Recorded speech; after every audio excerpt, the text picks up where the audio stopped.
la situation de Bussy est une situation exceptionnelle. Pourquoi Bussy connaît au niveau financier une situation exceptionnelle? Première raison, nous avons, et Eduardo l'a dit tout à l'heure, une dette qui est colossale.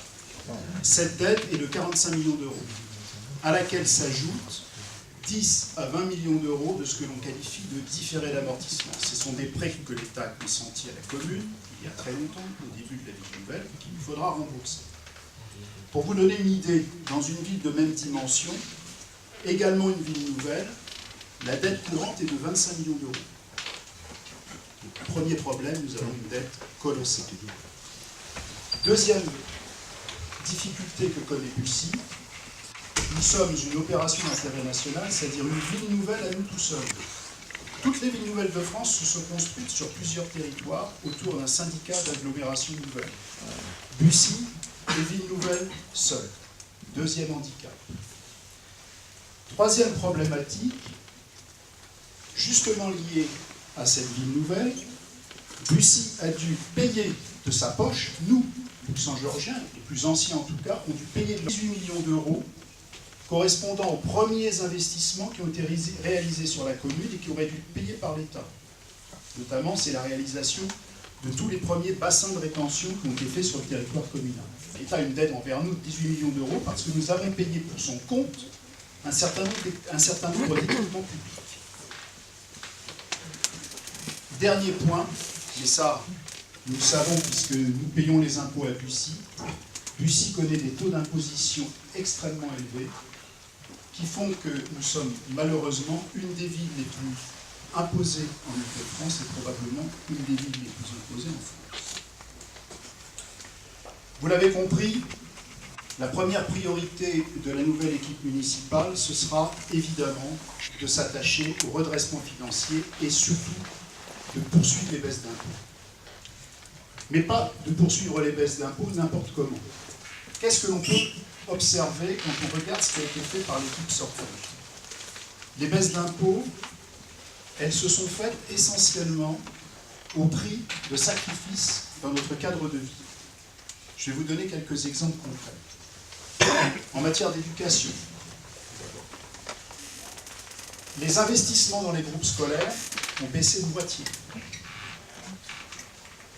En matière d'espace vert, vous avez pu constater que les tontes étaient plus aussi régulières qu'avant, que les ramassages de feuilles étaient moins réguliers qu'avant.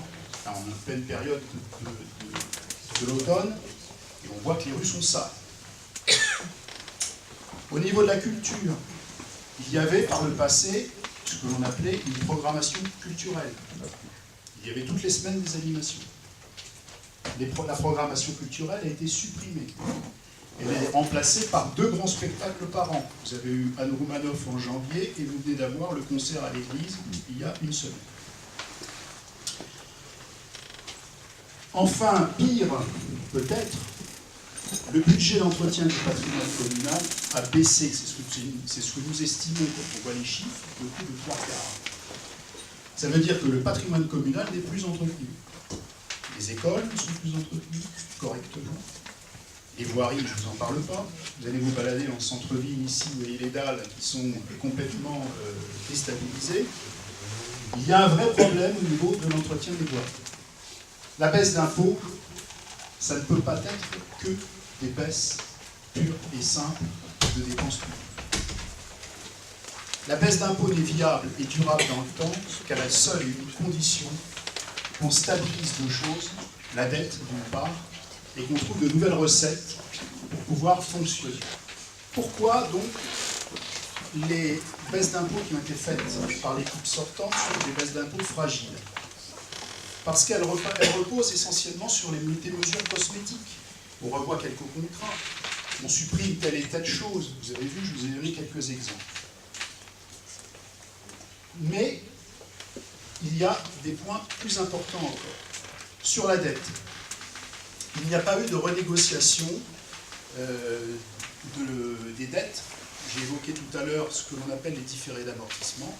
Eh bien, il n'y a pas eu de renégociation par Mme Brunel de ces différés d'amortissement. Quand elle est arrivée aux responsabilités, rien ne l'aurait empêché de contacter le ministre de l'économie et des finances par l'intermédiaire de notre député, qui plus est, ou le préfet, pour obtenir un rendez-vous auprès des services du ministère et tenter de renégocier ces dettes. Ça n'a pas été fait. Nous le ferons. Le montant du différé, c'est 10 millions d'euros. L'accroissement de l'encours de dette. Il faut savoir que depuis le début de ce mandat, depuis janvier, notre encours de dette a augmenté de 12 millions d'euros. Pourquoi? Parce qu'il y a la réalisation du gymnase Flessel, et que ce gymnase Flessel était fait sous forme d'un partenariat public-privé, et que les emprunts qui ont été contractés par le prestataire sont imputés au budget communal. Il faut le savoir, 12 millions d'euros. Et puis c'est un peu la fuite en avant. Pourquoi c'est la fuite en avant? Eduardo l'a laissé entendre tout à l'heure, il n'y a pas de vision, il n'y a pas de stratégie. Il n'y a surtout pas un document qui est très important dans une collectivité, c'est un programme pluriannuel d'investissement. De quoi s'agit-il? Un programme pluriannuel d'investissement, c'est un document qui définit année par année les équipements que l'on va réaliser, les rénovations que l'on va réaliser, et qui surtout en détermine le plan de financement. À plusieurs reprises, nous l'avons réclamé. Nous avons réclamé ce document au moment du vote du budget. Nous avons réclamé ce document à chaque fois qu'un document budgétaire était voté par le Conseil, une décision modificative.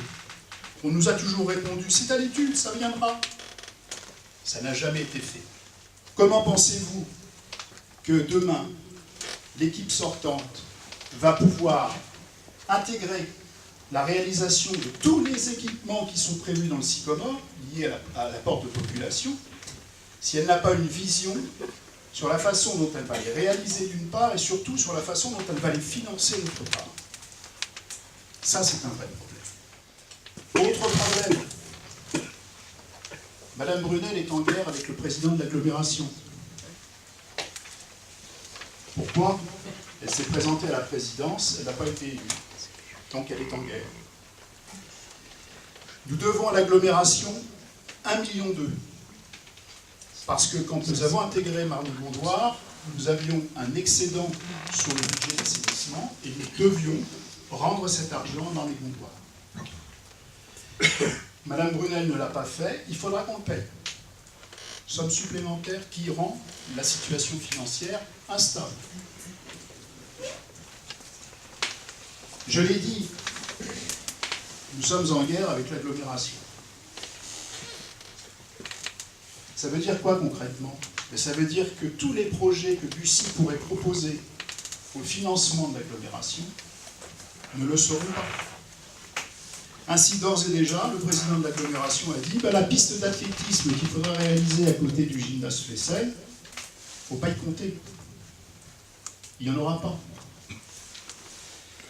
Bussy va souffrir des problèmes relationnels entre son maire sortant et le président de l'agglomération. Tout ça vous montre que nous devrons mener une politique diamétralement opposée en matière financière. Diamétralement opposée pour assurer aux Luxembourgiens une baisse des impôts dans la durée. Parce que c'est bien beau de baisser les impôts, tout le monde peut le faire. C'est comme votre budget, vous décidez de moins dépenser, et puis effectivement, la situation s'améliore. Mais est-ce que c'est durable? Moi je vous le dis, et Eduardo l'a laissé entendre, si cette politique de gestion à la petite semaine se poursuit, d'ici 2 ans, 3 ans, nous ne pourrons plus financer le renouvellement, l'entretien des équipements, et nous ne pourrons encore moins financer les nouveaux équipements à venir. Et donc, nous rentrerons de nouveau dans la spirale de l'impôt, parce que notre capacité d'endettement sera faible, et qu'on ne pourra pas continuer à gérer la vie. Alors, qu'est-ce qu'on vous propose face à ce constat? Tout d'abord, et c'est la première chose, dès la préparation du budget 2017, qui sera voté au mois de mars, nous allons nous y atteler dès le mois de décembre, nous élaborerons un programme pluriannuel d'investissement, ce qui manque actuellement. Ce programme pluriannuel d'investissement sur 5 ans déterminera les investissements que la ville réalisera, donc les nouveaux équipements, en lien avec le futur quartier du Sycomore, d'une part, mais également le renouvellement, l'entretien courant des bâtiments communaux existants et des voiries. Première chose. Deuxième chose, très vite, notre maire, Eduardo, demandera un rendez-vous au service de l'État pour que nous puissions renégocier un certain nombre de choses. Première chose que nous allons renégocier. Vous devez savoir que nous avons une dette, l'État nous doit de l'argent au niveau de la réévaluation des bases fiscales. Nous devons bénéficier d'une somme d'argent équivalente à 10 millions d'euros qui correspond à une réévaluation, des bases fiscales.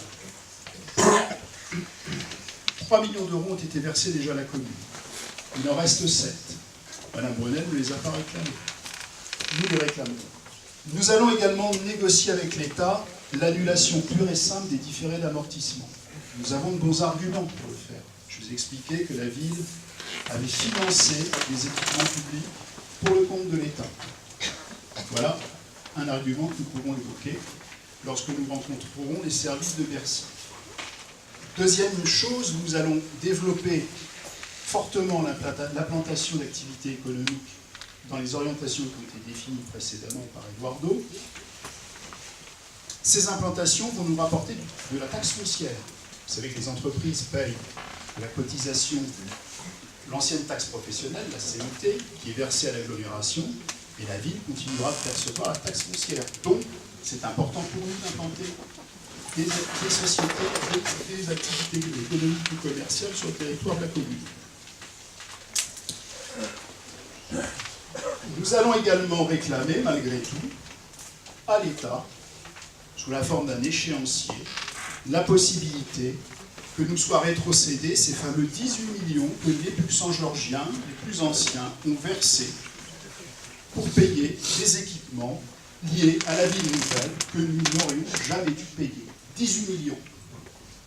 Autre demande que nous allons faire, vous devez savoir qu'il est prévu la réalisation d'un échangeur à l'entrée de ville, au GI3. Ce deuxième échangeur devrait permettre de désengorger la ville le matin en donnant la possibilité aux habitants de l'est de la commune de prendre plus facilement l'autoroute. L'État nous impose, selon différentes mesures qui sont un peu compliquées à vous expliquer ici, mais nous impose la prise en charge de 6 millions d'euros de cet échangeur. Nous nous refuserons de payer ces 6 millions d'euros. C'est une manne financière qui pourra être dégagée pour autre chose. Il y a d'autres éléments importants sur lesquels nous allons travailler. Je vous ai dit, régler les problèmes financiers de la ville, ce n'est pas arithmétiquement baisser les dépenses. C'est aussi augmenter les recettes. Il faut savoir qu'à la disposition des communes, il y a une masse d'argent qui existe, ce qu'on appelle des subventions, et notamment au niveau européen. Et ces subventions ne sont que très rarement sollicitées. Nous solliciterons systématiquement pour la réalisation de tous les équipements communaux et pour le fonctionnement des services municipaux, des aides pourront nous être attribuées par le département, la région, l'État, ce qu'on appelle les aides de droit commun, mais aussi du Fonds social européen et de l'argent qui vient de Bruxelles. Ce sera une démarche systématique. Pour terminer, j'ai évoqué l'agglomération. Il faut vivre l'agglomération comme étant un salut pour Bussy. Et je vais vous expliquer pourquoi. D'abord, nous reprendrons des relations normales avec l'autorité qui dirige la communauté d'agglomération.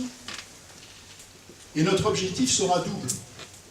Il sera évidemment d'inscrire des financements pour Bussy pour la réalisation d'équipements, en priorité la piste d'athlétisme, mais également de travailler avec les services de l'agglomération pour que nous puissions mutualiser nos services et transférer les compétences.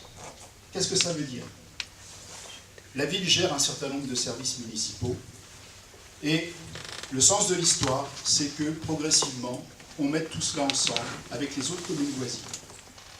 Pour gérer une bibliothèque, pour gérer un centre culturel, pour gérer un conservatoire de musique, ça c'est déjà fait.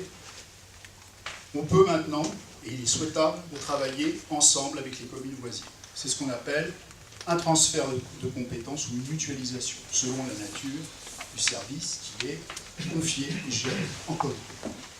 Nous serons partie prenante de ces politiques-là parce que c'est le salut de Bussy que de diminuer nos dépenses de fonctionnement et de les transférer à l'agglomération qui, elle, a des ressources, l'agglomération Marne-et-Gondoire, qui, elle, a des ressources provenant du monde économique essentiel. Et sachez que plus nous transférons de services et plus nous gérons en commun des services municipaux de nos communes, plus l'agglomération perçoit de l'argent de l'État. Donc nous serions bien bêtes de ne pas le faire. Alors que Bussy ne pourrait pas percevoir cet argent, l'agglomération Marne-et-Gondoire, elle, pourra le percevoir. Pierre, s'il te plaît, excuse-moi. Juste sur ce point très précis, une lumière possible.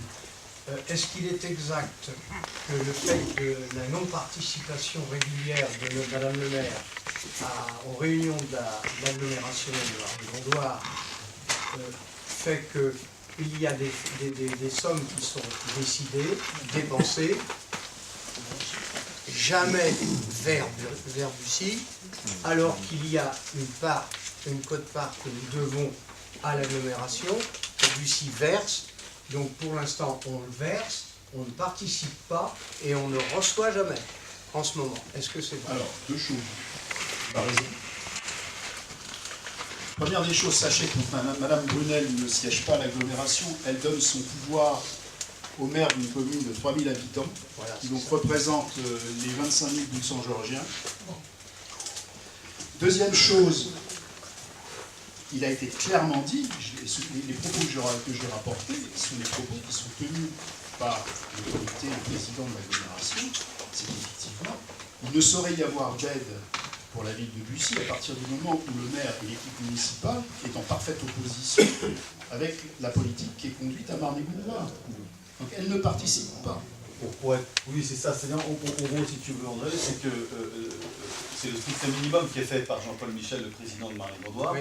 Dès lors que tu es dans l'affrontement avec quelqu'un et dans la bagarre politicienne, pourquoi voudrais-tu qu'il fasse des cadeaux à la ville? Il n'y a pas d'échange. Il y a le strict minimum, ce qui est de l'ordre minimal, mais il n'y a rien en plus. Alors que c'est dommage, si on était comme toutes les autres, d'ailleurs c'est quand même bizarre que Bussy soit la seule qui soit en gros dans l'opposition. Je n'ai jamais vu, c'est pas un problème de droite ou gauche, d'autant qu'ils sont du même bord politique, mais c'est quand on est dans l'affrontement, on s'isole. Et c'est le problème avec Mme Brunel, elle s'isole de tous les pouvoirs publics environnement, agglomération, département, région, État. Merci. Voilà, j'ai terminé mon propos. Ce que je voulais vous démontrer ce soir est simple. Certes, il y a un semblant de baisse d'impôts. Tout le monde ne l'a pas constaté, mais il y a un semblant de baisse d'impôts. Mais moi, ce que je peux vous dire ce soir, en tant que professionnel des collectivités territoriales, c'est que cette baisse d'impôts, elle ne sera pas durable. Parce qu'on ne s'est pas attaqué aux vrais problèmes. On ne s'est pas attaqué aux problèmes de fond. Et les problèmes de fond, ce sont la dette, première des choses, et des rentrées sérieuses de financement qui nous permettent, à terme, de gérer autrement nos services publics, tout en préservant la qualité de notre cadre de vie. C'est ça qui est important. Nous sommes tous venus à Bussy pour le cadre de vie. Eh bien, ce cadre de vie, pour le préserver, il faut impérativement changer de stratégie financière et avoir une stratégie financière à long terme.